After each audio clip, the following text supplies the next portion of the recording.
Hello, everyone. Thank you for joining us for today's meetup. On today's agenda, we'll be discussing what's coming in the State and Local Government Solutions January release. And we also highlight our plans for the first half of 2020. So as a reminder, we will be recording and posting this meetup to the meetup groups we have on meetup.com. During the meetup, if you have any questions or you'd like to make comments or chat with our team, you can use the chat panel. However, if you'd like to submit a question to our team during our Q&A sessions, we'll have those throughout the meetup today. And then please submit your question using the Q&A panel at the bottom of your Zoom screen you'll see there. So with that said, I'll go ahead and pass it over to Scott to get us started. Thanks, Matt, and thanks everyone for joining us today. We're really excited today to share with you what's coming in our state and local government solutions. And this meetup is going to be a little bit different than ones we've had in the past where we dive more specifically into a solution area. What we really want to do in this meetup is give you a high-level understanding of the plans we have for the next year and the work we currently have underway, so you can align that with the work you're doing in your communities and maybe even see opportunities where we can participate and collaborate on new solution offerings. So today we're going to share with you our plans for the next year, and I'm going to kind of MC this meetup and then turn it over to Chris and Walt and Chris to really dive into the specific areas they want to talk about. Along the way, we're going to give you a sneak peek of many of the solutions we currently have under development, and ultimately hopefully stimulate some questions from you or thoughts and feedback with you. And then we'll end with a wrap up of kind of what our release plans look like in more detail.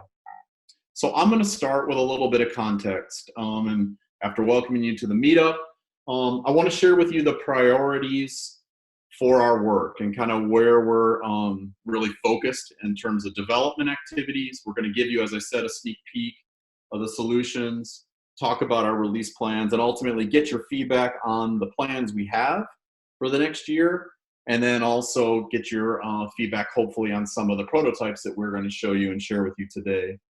So let me just start with the priorities. You know, this time every year, we take a look at a whole variety of different factors and use some feedback that we get from our sector teams, from you in the user community, the trends we're seeing in the market, and use that to organize a development plan that we then execute on for the next year.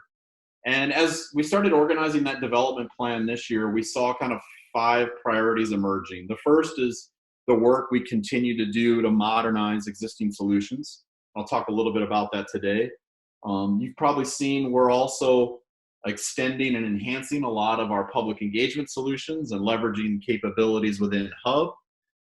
Many of you have probably noticed that we're starting to author new enablement materials that really help you understand the capabilities that are available in the solutions, how you can use each of the individual maps or applications we deliver in the solutions, and ultimately configure them to make them your own. And we spend a lot of time, just working on new solution offerings, which we'll share with you as well today. And then finally, one of the things we're continuously focused on is just how do we make it easier for you to take advantage of the solutions in your organizations. So all of the work we're going to share with you today are really organized around these kind of 5 fundamental pillars, and the activities that we organize on the team, the ways we engage with our different stakeholders really help us drive out the details in each of these areas.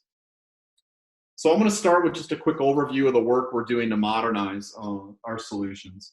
So as you know, right, ArcGIS continues to evolve. We have new applications that are added to the ecosystem, new capabilities within ArcGIS organizations.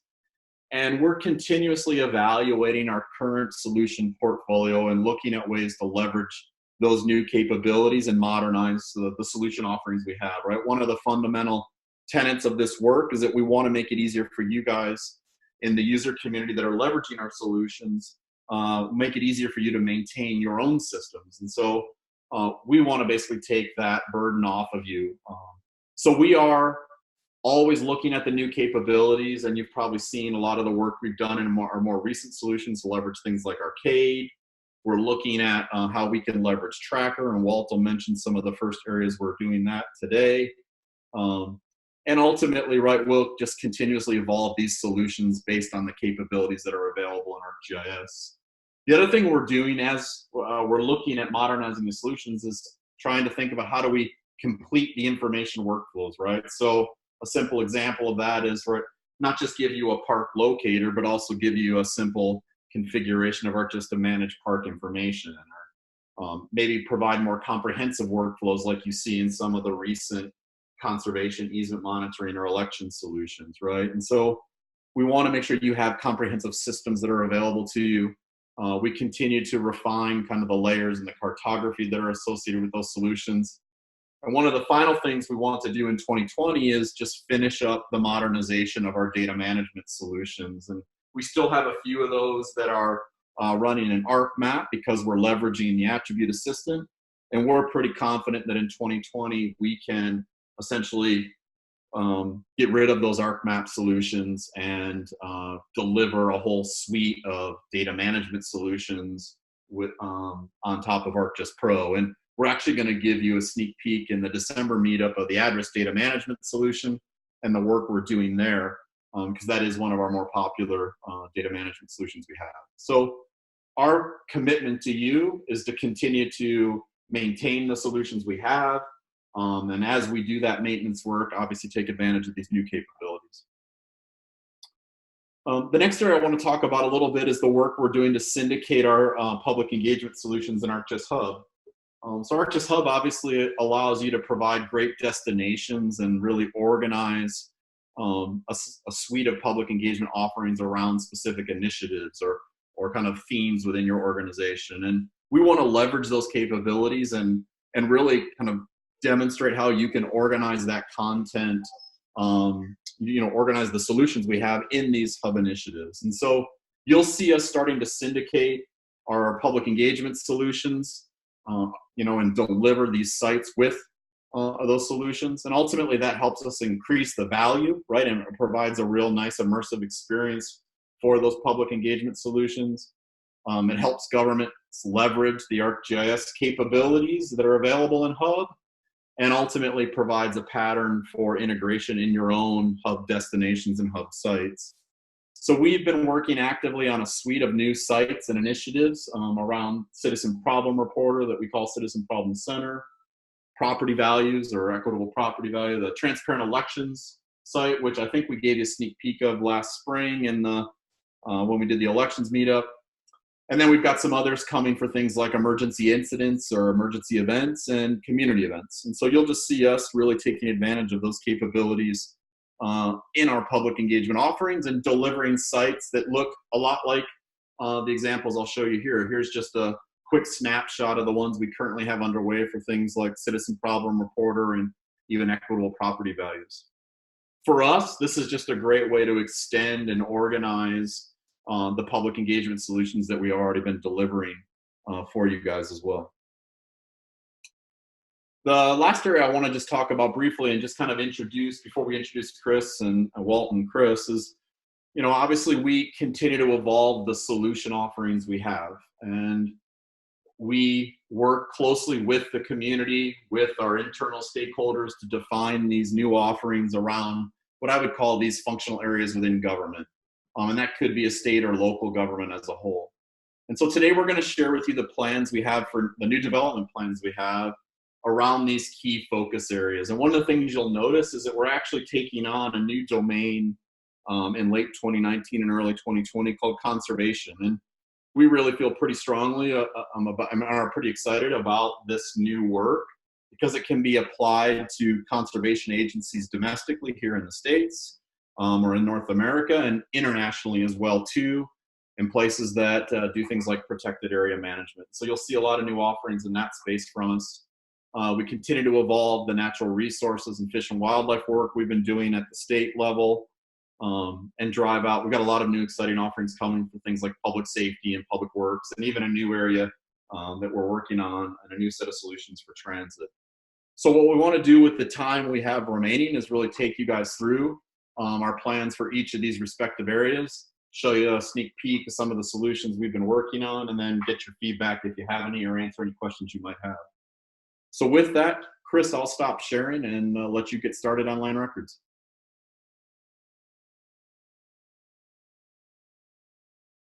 All right, great. Thanks, Scott. So the first area that I want to talk about is land records. And we're working on a new solution offering for real estate, providing a straightforward way to market available properties, provide focused neighborhood characteristics, and even property photos through a new real estate viewer experience. That's the first thing on the list. For assessors, we're repackaging some of our 3D base mapping technology to compare new LiDAR collections to existing buildings and provide focused map report of changes. So doing some change detection work, that's the second bullet on the slide here. And then we're also looking at value estimation and outlier detection for assessors to make more accurate valuation decisions. And one of the things that we're trying to do is, since the parcel management technologies is part of the core solution in ArcGIS Pro, we're trying to provide value in other areas, and these are the areas we're focusing on. We're also looking for help here, so if you have any suggestions for how we can improve our land records offering, let us know. As Scott mentioned too, one of the areas that we're working on is conservation, and this is a new focus area for our team. And for the January release, we plan to offer new solutions for protected area management. And it's really organized around these 4 key areas. Ecology is designed to enable wildlife management teams that need to observe and document species within a park or protected area. We're also delivering a focused set of solutions around infrastructure. So this is really around enabling asset collection workflows and ongoing inspections of park structures, habitat, even flood control and other safety improvements. The area of protection, so this is really designed around a law enforcement workflow. So law enforcement staff that need to go and collect information and record poaching activities, evidence of poaching, and even tips from surrounding areas to kind of help combat these challenges.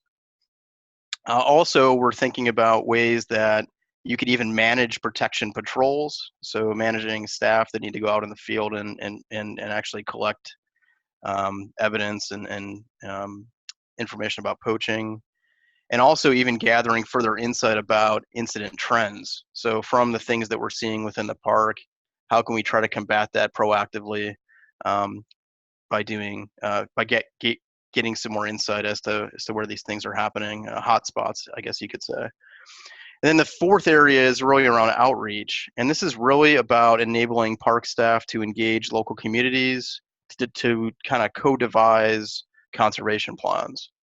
So that's the fourth area that we're working in. And again, Scott mentioned we're thinking about this even internationally, how this could work for protected areas in Africa, but also protected areas in the United States, state parks, other wildlife areas, that kind of thing. So we're hoping to make it more of a general solution that can work for any protected area.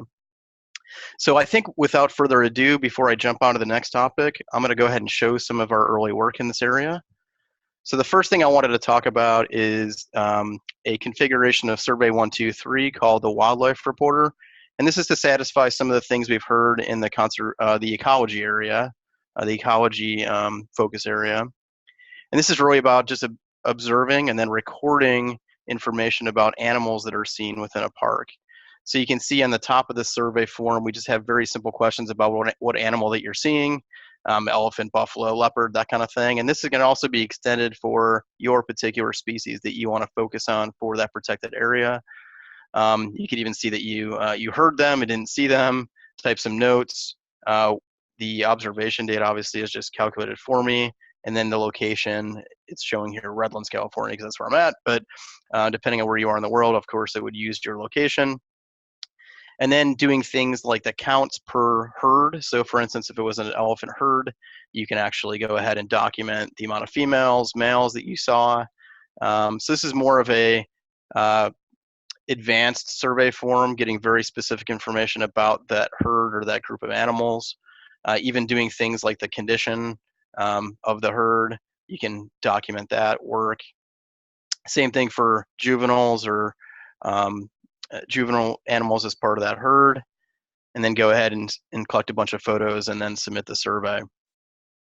The other thing that we're thinking about, and that's really focused on the park staff member or somebody that has been trained in identifying certain species within a park.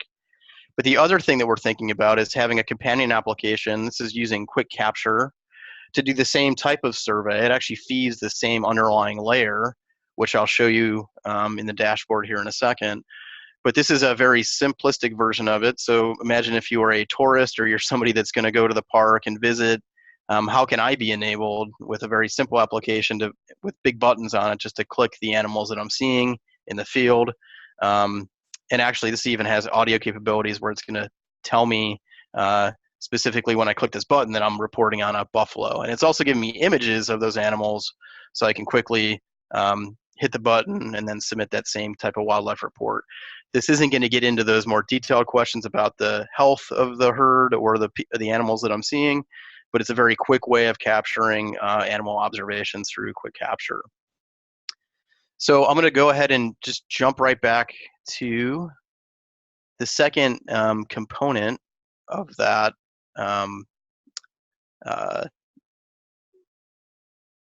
Just give me 1 second.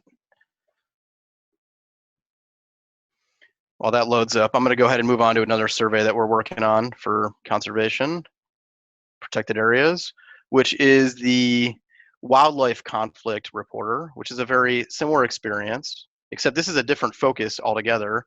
So what this survey is designed to do is report on where there has been animal and human conflict. So the first thing it's going to ask me to do is specify the type of problem that I encountered. So for instance, maybe an animal went into some crops that were in the park, or it damaged a structure. I could record the date and time in which that happened. The assessment of the damage. Was there anybody injured? Was it just damage? That kind of thing. Do we need to follow up with that report? So if there's an investigation required, I can say yes. This could trigger another workflow where somebody has to physically go to that site and do a more thorough investigation and any notes about the incident, and go ahead and submit it. If I needed to capture any photos, I could do that. And then the reporter that actually went out and did the work. So I could capture that information as well and go ahead and submit that.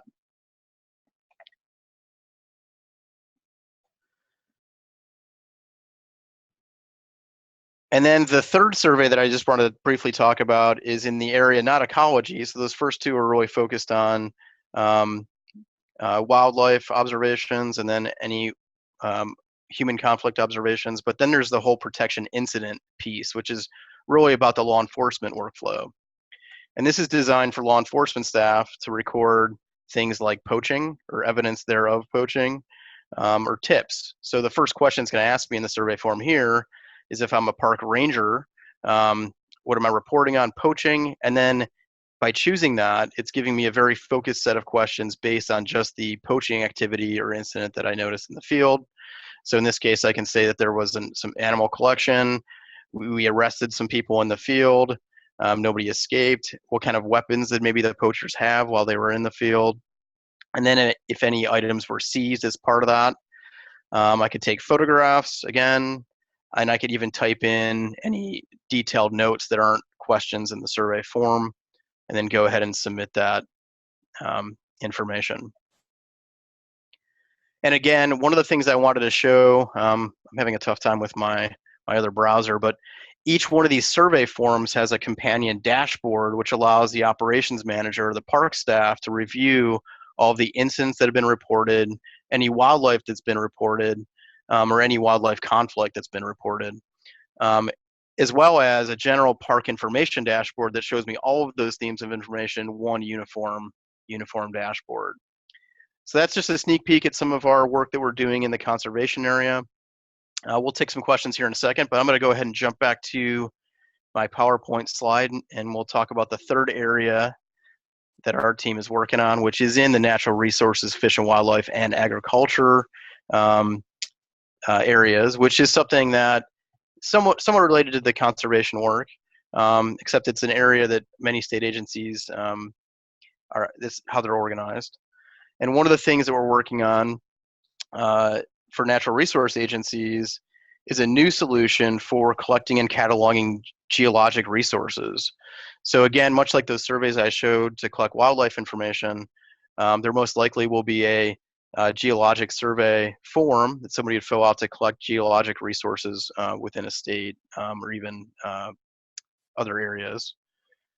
We're doing continued work with fish and wildlife agencies to provide even more ways to engage the community to get outside and enjoy wildlife areas, hiking, camping, fishing, and hunting. So we've already released some solutions in this area for R3, but we're going to do some more work in that area. It's recruitment, retention, and reactivation of folks that could be going outdoors or hunting or fishing and enjoying the outdoor recreation in general. The other area that we're working in is engaging the fishing community by providing a very simple and straightforward way to report catch and overall satisfaction through an angler and creel survey, doing some work in forest action planning, and even a way to help park agencies inspect boat ramps, making sure that boat launches meet safety requirements. So these are some of our priorities, and you can see here listed we have kind of short, mid, and longer term plans for these. So we are kind of reprioritizing things as we see the need, but if you do also have some ideas here, we can go ahead and amend our list and get some feedback on that. So those are the areas that I was going to talk about, and if anybody has any questions, I can take those now. Matt, is there anything coming? Nothing yet. If things trickle in though, we have several spots for Q&A, but yeah, no questions yet. Okay. All right, well then I'll just go ahead and hand it on. We'll move on to public safety. Cool, thanks. Thanks a lot, Bus. Let Yep. me share my screen here. Somebody. Yeah, I'm gonna need to stop. Hold on just for a second. There you go. I guess so. All right, perfect. All right, see my screen okay, guys? Yep. Great, so we're gonna be focusing on a few applications here that we've been working on, as you can see on the list here. Scott mentioned earlier, flood impact analysis. This one is it's replacing an existing one. We have that flood planning application that many of you have used for probably about 10 years now. It's an ArcMap application. So we're going to be replacing that, but we're going to be adding new capabilities to it. So I'm going to give you a sneak peek at that one here in a minute. We're also going to be talking a little bit about special event permitting and safety operations. Same thing. We have an existing set of applications out there for managing community events, but we're going to be replacing that and adding to that. So we have quite a bit of those applications. We're going to be talking a little bit about those again today. And then what we see in the long term is an application called we call fire service accreditation. The basic premise for this is that it'll give fire departments around the country the ability to get accredited through the Center for Public Safety Excellence. We see that that's a big thing for a lot of communities, especially for fire departments, but it also helps residents within the jurisdictions of each of those fire departments get savings on their insurance and so on. So it's an important thing in the fire service industry we'll be focusing on later next year. And then also a couple of applications for emergency management recovery section, including the windshield survey, which is done typically either right after, immediately after, or during the recovery of an incident or a major event. And then also welfare check, just knocking on the doors, making sure everybody's safe and okay. So that's a little bit about what's coming. I want to jump into the flood impact analysis and get a little explanation to that before I show it to you. So the flood impact analysis solution can be used by GIS analysts, that's the target audience for this particular application, to help develop flood scenarios. So you want to be able to identify what's going to be the impact at a certain flood stage in my community on the landscape. That is the roads, the bridges, the buildings, etc. And then you want to be able to share that information with other decision makers that are going to be impacted by that as well. Some of the benefits I've got listed out here gives you what we call a proactive approach to developing these flood response plans. Too many times we see there's a reactive approach to flood response planning, so we want to get ahead of it, and this can be done weeks, months in advance of any kind of a flood event, and also the mitigation activities as well. It also provides you a standard set of processes that you can follow. So, next year when you have your next flood event, you have that same set of processes that you can follow. It helps you also just get specific to your community. How's it going to impact my community? To do that, it uses two things basically. elevation and depth of flood data. And that is what allows you to be able to see how that's going to impact the local jurisdiction or your assets in your community. And then the last thing on the list there is just create compelling 3D visualizations. So that's really important, actually. You can do the analysis using 3D tools, but then you want to be able to visualize that information and share that. We find that when that happens, it can have a very good impact on accelerating things like planning or mitigation projects, so on.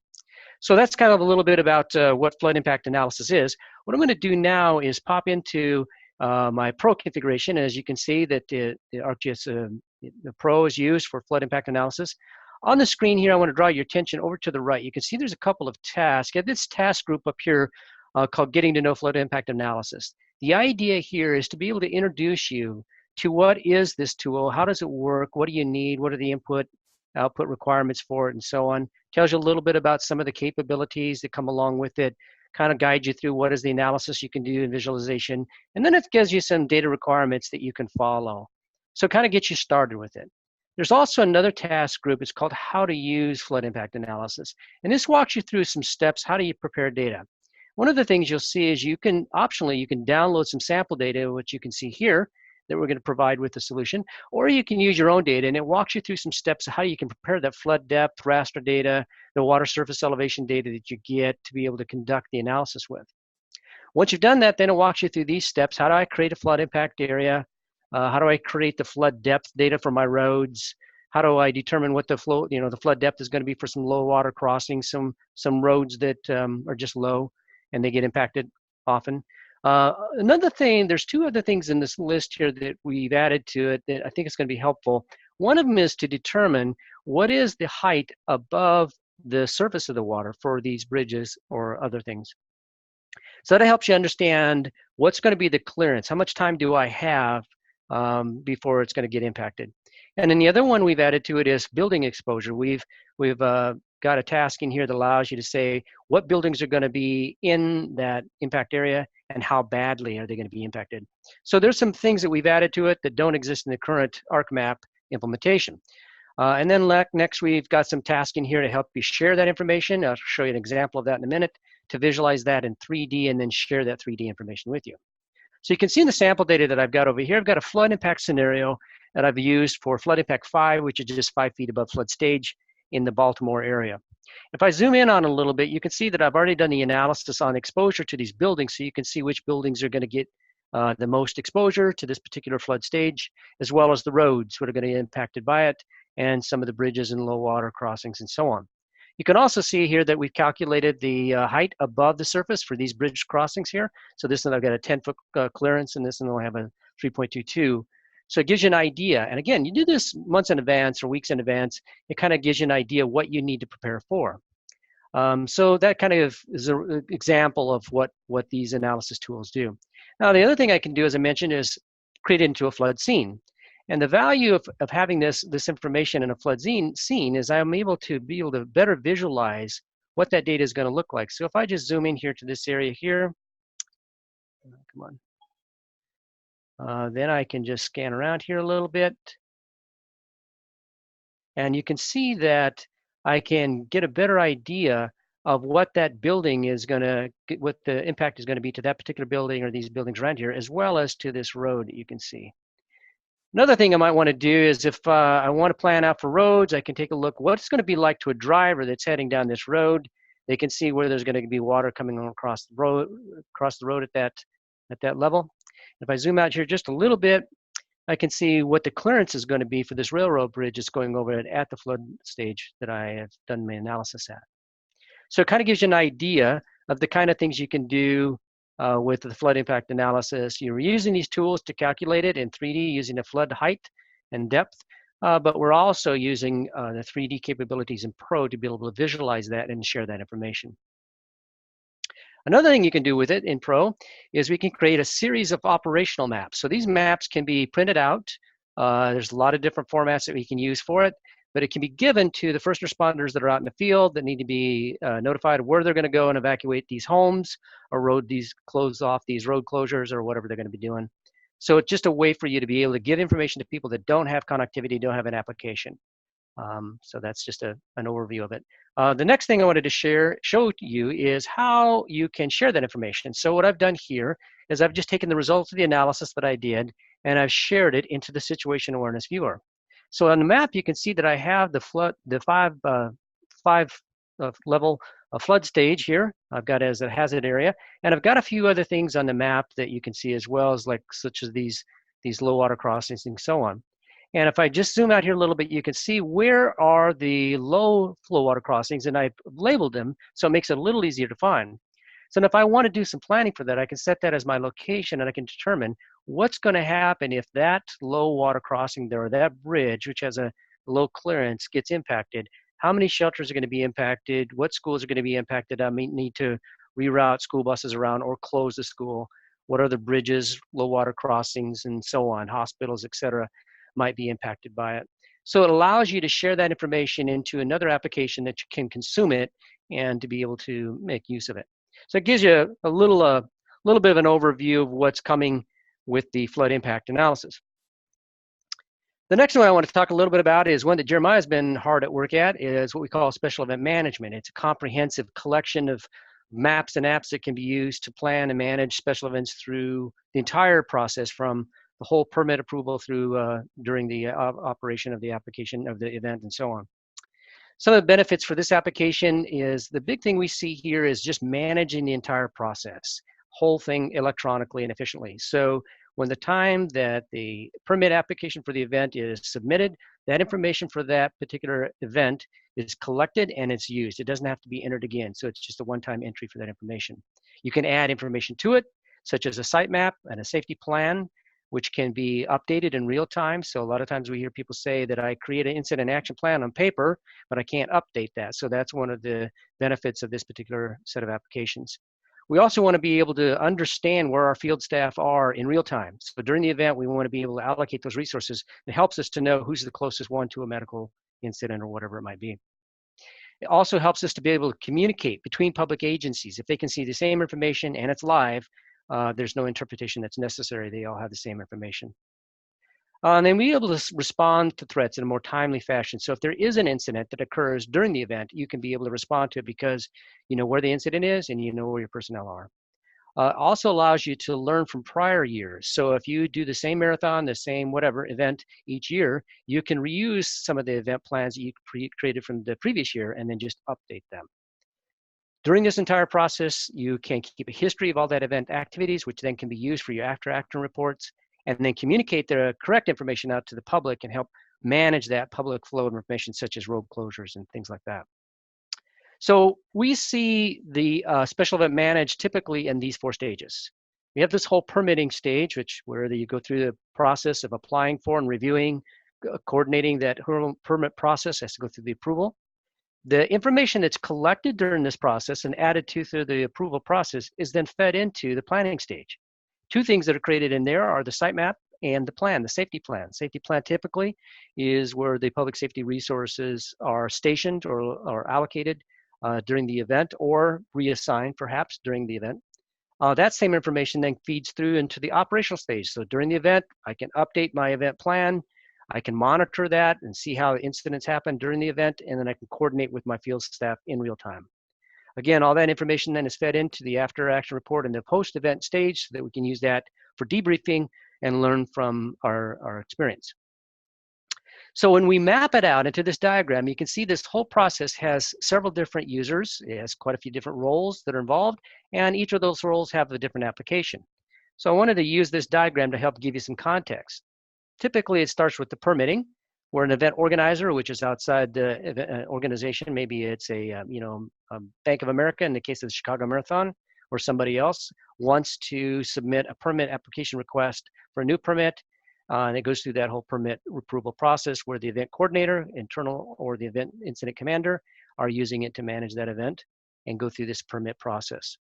The next step is the planning. So the information that's collected and added to through the permitting and approval process gets fed into the planning stages. So you can create the event sitemap, add the necessary information for the planning, and then that stuff the plan can be used in the operations mode. So the dispatcher can use a field manager application to see the safety plan, how it's been assigned, and assign a field staff to it accordingly. And then all that, of course, can be used in the last stage, which is the post-event. To give you an idea of what that's going to look like, we've got a screenshot of some of these applications, and this is just a handful of them. The process starts, and up here left is the special event permit survey. This survey is used by the event organizer to collect that information again, like I said before, one time. It feeds it into the special event manager application, which is used by the event coordinator. And they basically quarterback this whole process. So they can see what the status is of this particular permit request and where it's at. You can see it's been approved here. They can also take action on that entire process. They can update the permit review if they need to. They can add some information, some detail if they want to it. They can create a site map. They can create a safety plan, and they can notify the organizer. Each time they hit one of these buttons, it spawns off an email notification to let the responding party, whoever you specify in the email, that they need to take action. In this case here, I've got an example of what a special event sitemap looks like, and you can see that it provides you with the tools you need to be able to create a route, in this case, add the necessary assets to this particular event so we can see what's going to get impacted, what road's going to get closed, and all that.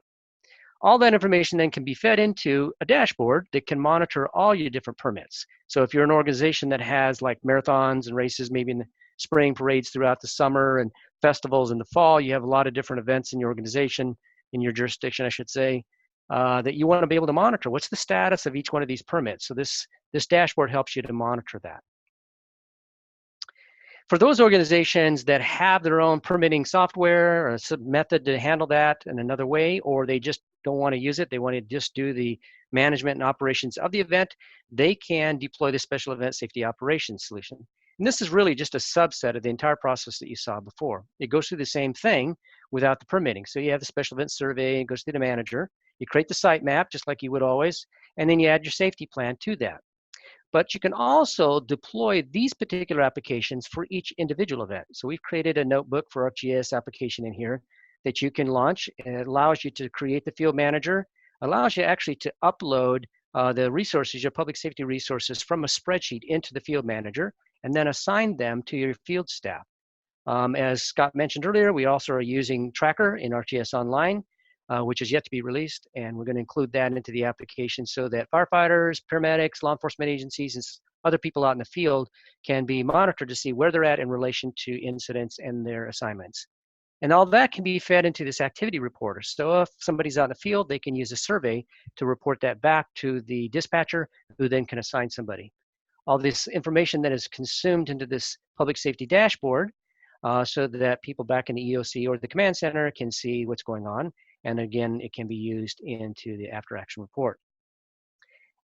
I've got a couple of screenshots here to give you an idea of what this process looks like. So in the upper left, you can see that we have a special event safety plan. Again, it uses the site map, but we're able to assign the resource locations that may come out of your incident action plan to the map, and then be able to use them in operational mode into a workforce application for the dispatcher. So you can see all these assignments now are showing up into our map over here, and those people can be assigned right before the event or during the event. If there's incidents that occur during the event, then the dispatcher can also see where the resources are and dispatch them accordingly.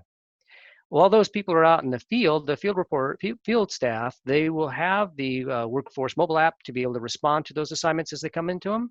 But they also have this application, this survey, which is the field reporter, that allows them to report on things like suspicious activity or lost child or so on. Again, all that information then can be consumed into the special event after action application, which is time enabled, and allows you to walk through the event and see where all the resources were during the event, or if there was an incident, where they were and who responded. So it's a useful tool for you to use in that way. So that's kind of a high-level overview of all of the applications that are coming next year for the special events that we're working on. So in summary here, we have the flood impact analysis, which is an ArcGIS Pro configuration that are going to be used for flood response and mitigation planning that I expect to be released in the first quarter next year. And then the whole suite of special event management applications we expect to release sometime in Q2. So that kind of gives you a high level of what's coming on there. I'll go ahead and take some questions if we have any, Matt, before I hand it off. No questions specific to the content you shared.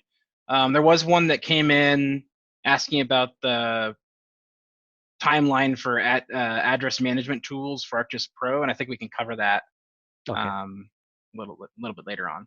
Yep. All right. Well, Yep. let me know if we have more questions later. I'll go ahead and stop sharing, Chris, and hand it over to you. Thanks, Walt. Actually, one more just before that. Can someone came in? Can you go into a little more detail on the fire accreditation? Yeah, I don't have a lot of detail about that. My expectation will be at least an ArcGIS Pro configuration. That's what I would expect, but I have not gotten started on that application yet.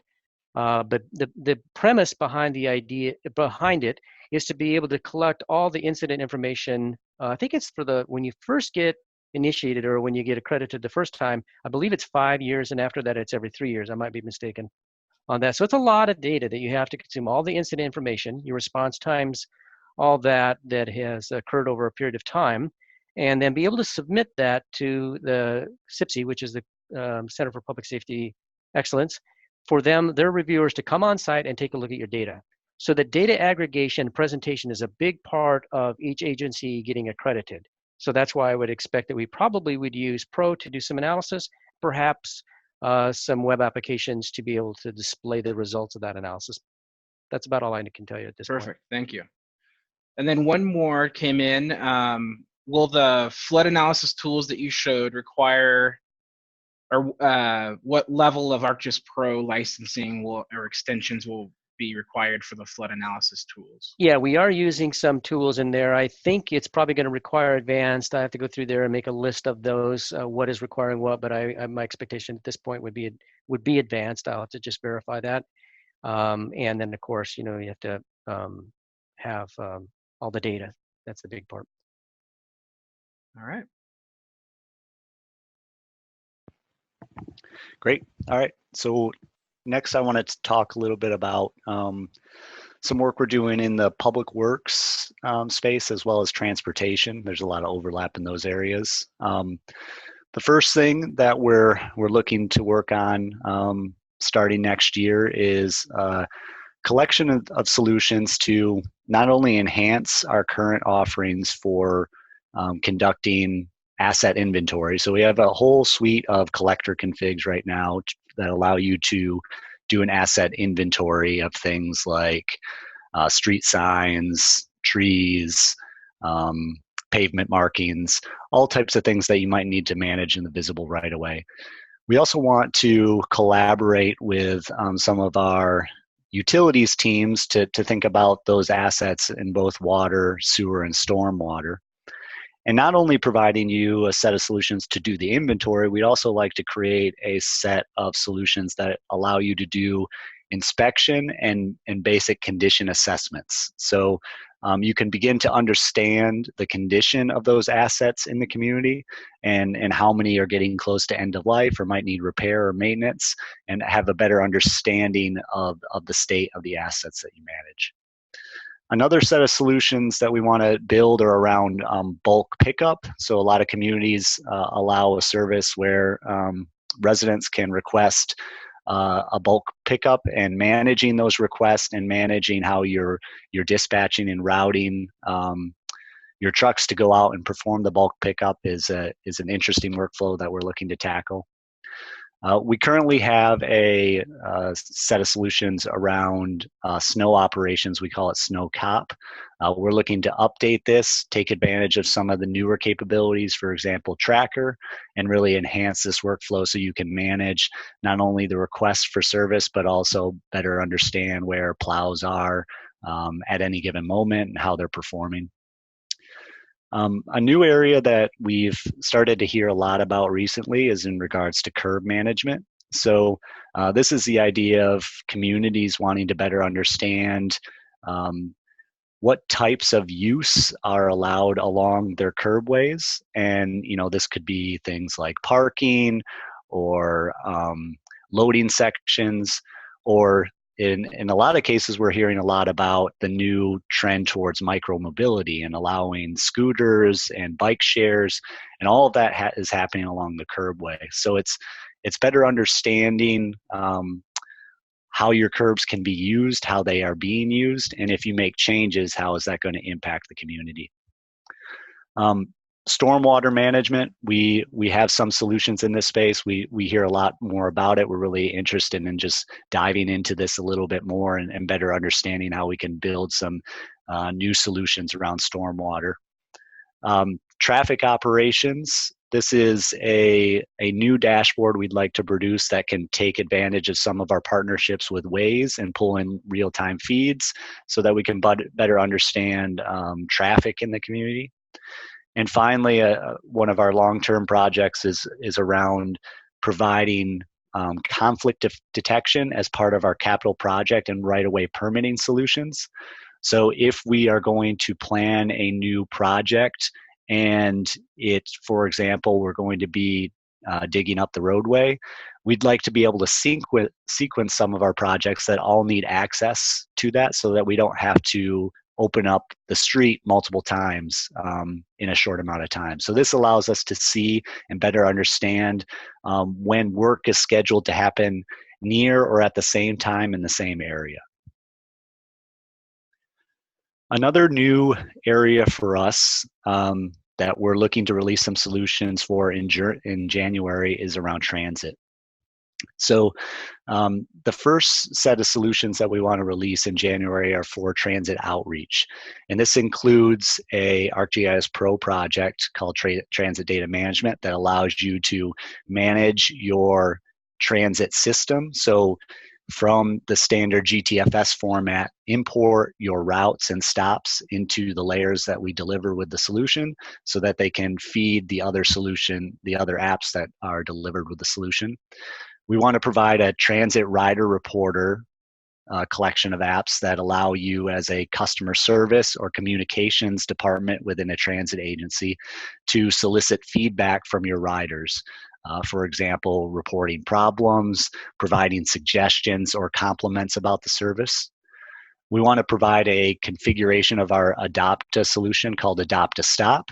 So this would allow engaged riders or citizens to adopt a bus stop or a transit stop and do things like report issues, broken glass, trash, debris, other things, and really keep the transit stop at a nice quality and performing well. And finally, we want to provide an application to communicate upcoming service or route changes, a part of the transit system, and allow members of the community to optionally comment or provide their feedback on those proposed changes. Transit safety is another new space that a lot of transit agencies are now being asked to do by the FTA. They're being asked to come up with an approach and a plan to manage transit incidents or accidents, as well as transit safety hazards. And so we want to come up with a set of solutions that allow transit safety managers to document those incidents or accidents as well as the hazards and manage them through the flow of inspection and resolution, ultimately to create a safer transit system. Some things we have more in the long term for transit are a situational awareness dashboard that allows me to see in real time where my rolling assets are, so where are my buses, where are my trains, as well as bringing in some other live feeds like weather and traffic, so I can just have a better understanding of the performance of the transit system in real time. We also want to provide a performance dashboard, so this is more of a historical and over time, how are we performing as a transit system? What is our on-time performance? How often are our buses bunching together or not meeting their designated stop time? And what is the overall satisfaction with the transit system?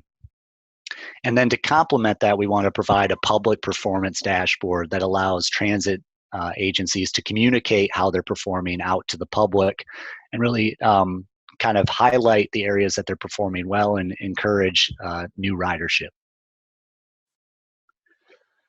So the transit solutions are this comprehensive offering, and I talked about the pieces around public engagement and situational awareness and performance management. We also see over the long term, we'd like to get into some of the aspects around transit planning as well as performing asset inventory around assets associated with the transit system.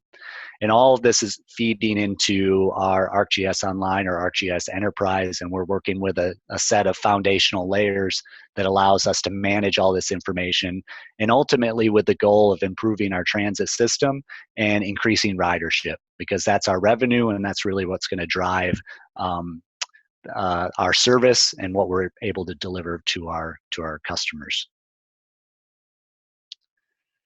So if we dive into some of the specific solutions that we're looking to release in January, the first is around transit safety. And this has been really influenced by Valley Metro, who we've been partnering with, and we're looking to engage other transit safety organizations as well. But the idea is, if there's an accident involving a bus or rail or any type of incident along the transit system, we need a way to first initially report that incident. And when we get that initial report, there's oftentimes a requirement where we need to email that report to the state. So we're going to provide some tools that allow you to implement or to submit that initial incident report through a Survey 123 form, and then allow you to email some of that information to the state.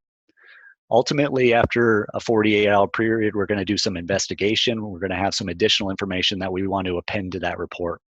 And here we're just going to open up another Survey 123 form that's built on top of that same service and file some of that additional information, such as did we administer a drug and alcohol test to the operator, just to validate that they weren't doing anything they shouldn't have been doing when they were operating the vehicle. Through that investigation period, we're going to need to have some reviews and sign off from the executive board in our agency, and just validate that we've done our review and we understand the cause. Once we've done that review and we've established a probable cause, we're often going to reflect on whether that incident was preventable. And that's a key metric for transit agencies. There's excuse me, there's accidents or incidents that aren't preventable, and we want to do our best to try to make the transit system safer, but we're also going to focus on the ones that we do have control of over, and things that we've indicated are preventable. And finally, all of this information is going to flow into an operations dashboard, and that's where we're going to see all the incidents that are in the system, their current status, and the key KPIs that are associated with this workflow. So if we jump out to some of the apps that I have associated with this, the first is the app I want to show is our Transit Safety Incident Manager. So this is a configuration of Crowdsource Manager that allows us to review these incidents, and all of these are coming through survey forms. And what I can do is, based on the status, I'm going to have different actions that I can take. So for example, in this case, we've gone through the initial report. We've filled out the preliminary fact report after that 48-hour period. We're now in continued investigation, and we need to email this incident out for internal review. So when I click this button, it's going to launch my email client, and I can send this incident to members of the community, or sorry, stakeholders within the organization. And they can click on the survey, and then they can ultimately add any comments and sign off. So what you'll see as you move this thing through the different phases, we're going to have different actions associated with it. And it really just brings the whole process and workflow together into a focused app that allows us to manage that process. The next application I want to show is for our Transit Rider Reporter solution. So this is the public-facing rider engagement application that a customer service or communications department within a transit agency would often make available. And so you might see this being linked to through a QR code on the bus or at the stop, and it just allows you to provide feedback back to the transit agency. So this is a Survey 123 form, and it offers a couple different options. You can provide a suggestion, you can report a problem, give a compliment, ask a question, or something else that you can provide additional details on. I can provide it related to a particular driver or operator, a stop, a type of transit asset, where it occurred, when it occurred, provide any details, associate the route that it occurred on, as well as the vehicle number, and then indicate if I'd like a response. This ultimately flows into the Transit Rider Reporter Manager application. Again, a similar application where we're managing all of those different report types, and I may be assigning them to different staff within the organization to follow up on, and ultimately moving it through the phases of the report till we ultimately complete it. And then finally, we're going to have a dashboard that brings all of that information together and just gives me an overall status of all the reports that have come in. This first overview tab is a high level of the number of reports I've gotten by the different types. And then I can see the individual reports, and I can begin to filter by different types and drive in to the details of that. The last thing that I wanted to show is to highlight what Scott talked about earlier in regards to some of the things we're doing with hub initiatives. I know we have a lot of members of our community who are in the Broomfield office today that are working through implementing the Citizen Problem Reporter solution. This is our hub initiative for that solution. We're calling Citizen Problem Center. And what this gives you is a destination site that allows you to expose our Problem Reporter solution, which is our solution that allows members of the public to submit non-emergency problems to the community. And what we're doing is we're providing this destination site that allows us to talk about this program, provide some high-level steps, describe how it works, and then ultimately allow someone to submit a problem report. This button launches the Citizen Problem Reporter app, and then I can submit the report. I can explore some of the active reports in the community, and I can get a nice pop-up about those particular issues. If I want to see a dashboard to see more about what's going on in the community, I can find that from the site. If I want to sign up to volunteer as part of a particular focus program to, for example, clean up the parks, this could be a way to solicit volunteers in the community to help you resolve some of the issues that are being reported. And then you can provide any list of events, an FAQ, as well as a link out to your problem reporting data. So this is going to follow, you're going to see this kind of pattern with many of our solutions coming forward, where we're going to release some hub initiatives, and we're going to provide this destination site that can bring together many of our citizen engagement apps into a single destination site. So with that, I'll go ahead and open it up for any questions. Maybe before we hit questions, Chris, you want me to just wrap up and then we can take all the final questions? Yeah, that sounds good. Do that. All right, so let me share my screen. I'll just got a few more slides, and then we'll take questions and hit anything else, Matt, that might have come in. So the last area I want to share with you guys is the work we're doing to simplify the deployment of our solutions. And for those of you that have taken advantage of the work we provide, you probably are aware that we have an ArcGIS Pro add-in called the Solution Deployment Tool that allows you to quickly deploy the solutions into your ArcGIS organizations. And we've really been thinking about kind of what's the next step for that process, and how do we make it easier for you to discover the solutions that are available within your ArcGIS organization. And that could be an ArcGIS Online organization or ArcGIS Enterprise. And then quickly deploy not just an individual map or app, but the system. And these guys, the work they showed you today, Walt's sneak peek of the special events solution is a classic example of that, right? It's a whole set of ArcGIS configurations working together to provide a comprehensive set of capabilities, and we want to be able to deliver those capabilities en masse to you. So we've really been thinking about how do we move beyond the pro-based deployment tool? How do we deliver solutions natively within ArcGIS organizations so you can quickly turn those capabilities on? So what you'll see coming, sometime mid next year is a whole new solutions site experience and a set of enablement materials that really lead you into a whole new web-based deployment tool that's part of ArcGIS. And ultimately, at that point, you'll be able to discover the solutions you're interested in.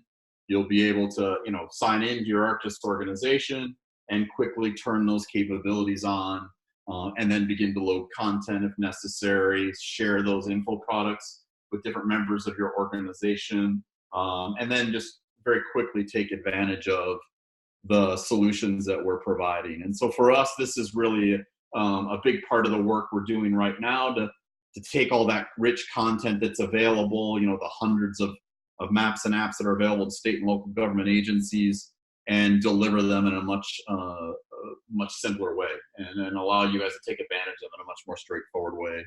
So look for some updates on that probably mid next year as we head into the user conference.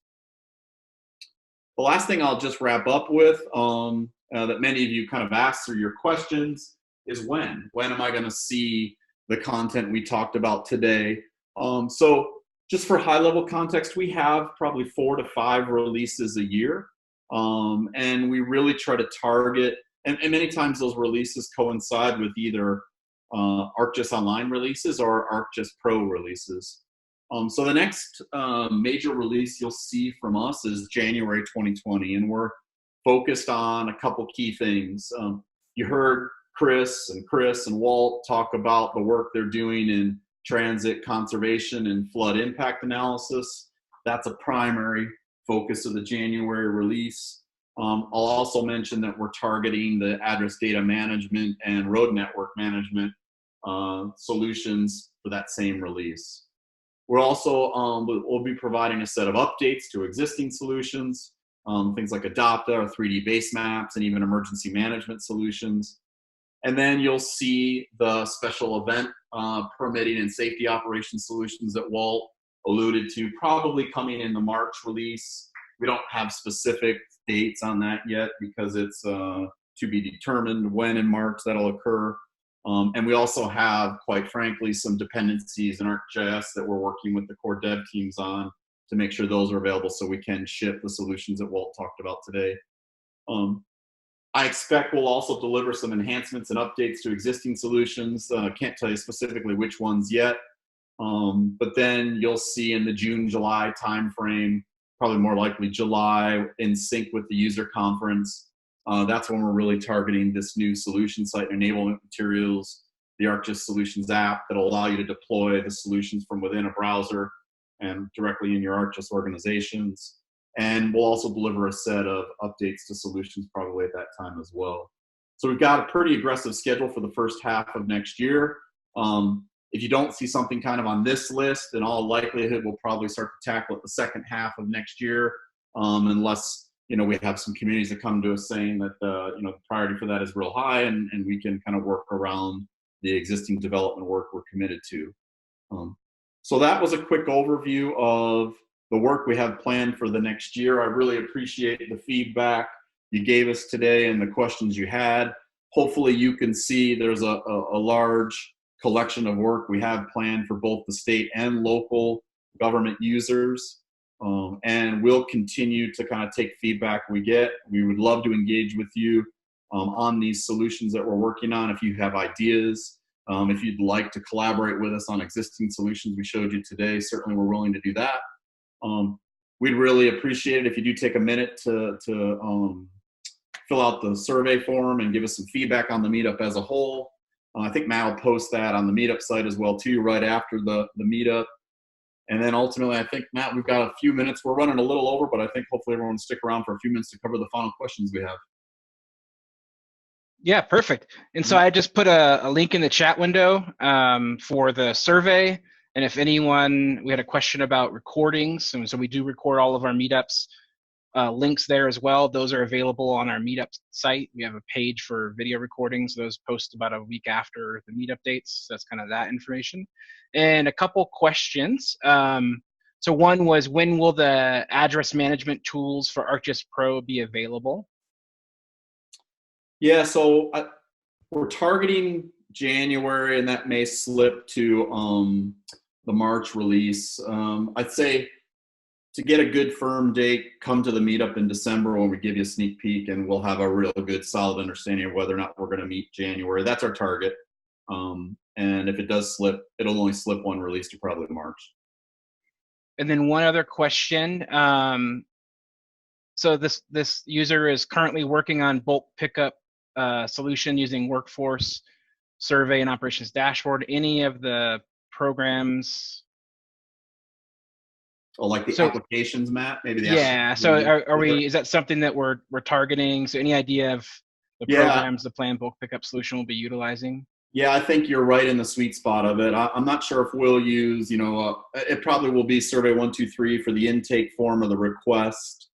We'll then use Workforce to allocate work activity and maybe even Manager in there before Workforce to triage the requests that are coming in.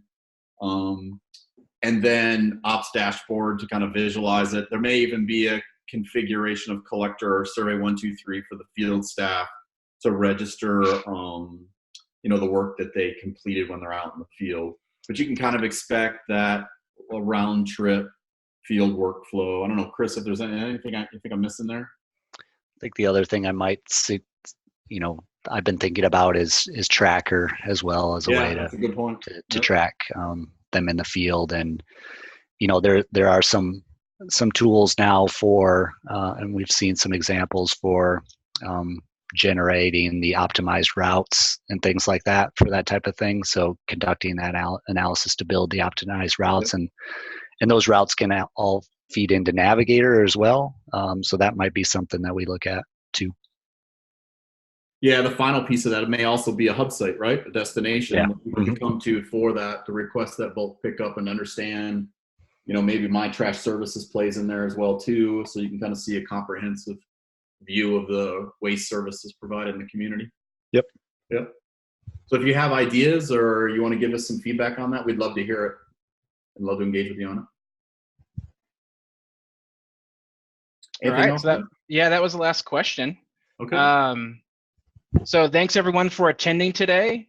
Like I said, we posted the feedback survey and our links to where you can find recordings for future meetups and past meetups.